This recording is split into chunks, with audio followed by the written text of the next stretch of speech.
জননেত্রী শেখ হাসিনা বাংলাদেশে বঙ্গবন্ধু তার 6 বছর পর প্রবাস থেকে ফিরে এসেছিলেন বলেই বাংলাদেশের মতো ক্ষুধা, দারিদ্র, দুর্ভিক্ষ পীড়িত বাংলাদেশ আজ বিশ্বের বিস্ময়। বঙ্গবন্ধু কন্যা শেখ হাসিনা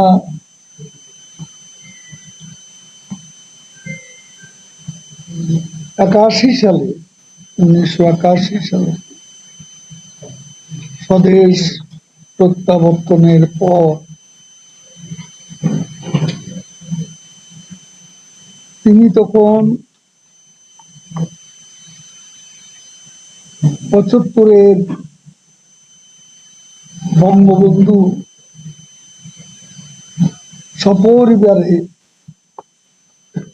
নৃশংস হত্যাকাণ্ড, এরপর বাংলাদেশ তার অর্জনের অনেক কিছুই হারিয়ে ফেলেছিল। স্বাধীনতার আদর্শ, মুক্তিযুদ্ধের মূল্যবোধ, নিষিদ্ধ মুক্তিযুদ্ধের অনধ্বনি জয় বাংলা। বঙ্গবন্ধু নিজেই নিষিদ্ধ, তাকে হত্যা করে বাংলাদেশে বিজয় দিবসে বিজয়ের স্থপতি নেই। বিজয় দিবস, স্বাধীনতা দিবস উদযাপিত হতো আমাদের স্বাধীনতা স্থপতি বিজয়ের মহানায়ককে বাদ দিয়ে বঙ্গবন্ধুর নামটি পর্যন্ত তখন আনুষ্ঠানিকভাবে কোথাও নেয়ার সুযোগ ছিল না। তখন আমাদের স্বাধীনতার আদর্শ নিষিদ্ধ। ঐতিহাসিক 7ই মার্চ পালনের কোনো সুযোগ ছিল না। বঙ্গবন্ধুর বাড়ি, টুঙ্গিপাড়ার সমাধি তখন নিষিদ্ধ করে রাখো। গণতন্ত্র শৃঙ্খলে আবদ্ধ, আর সেই দৃশ্যমান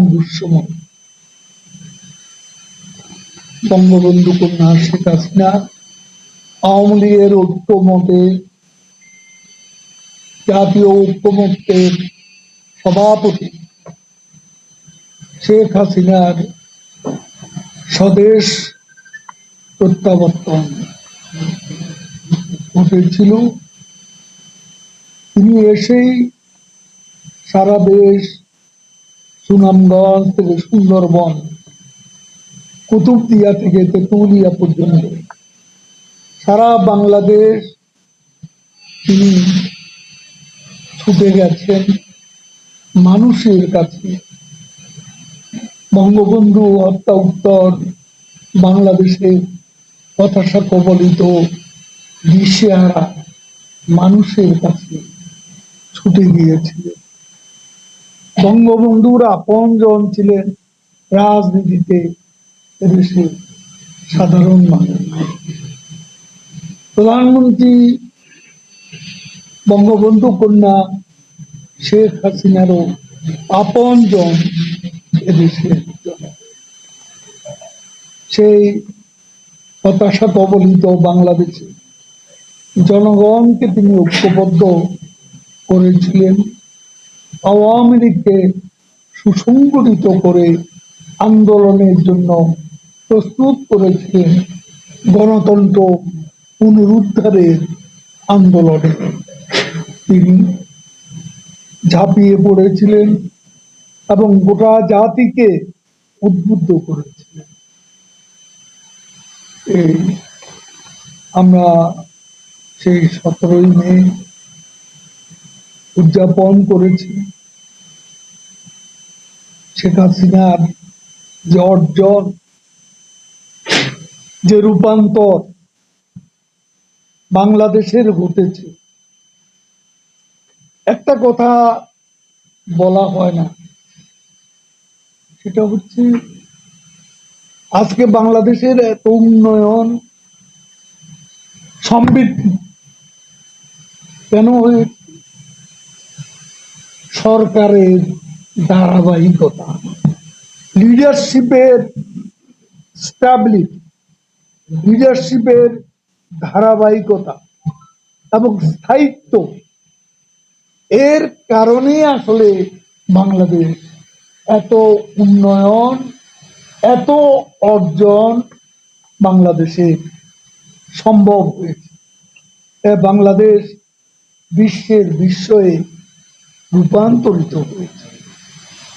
এখানে শেখ হাসিনার অর্জন একদিকে রাজনীতি খুবই স্পর্শকাতর বিষয়, যেগুলো হলো বঙ্গবন্ধু হত্যার বিচারের মতো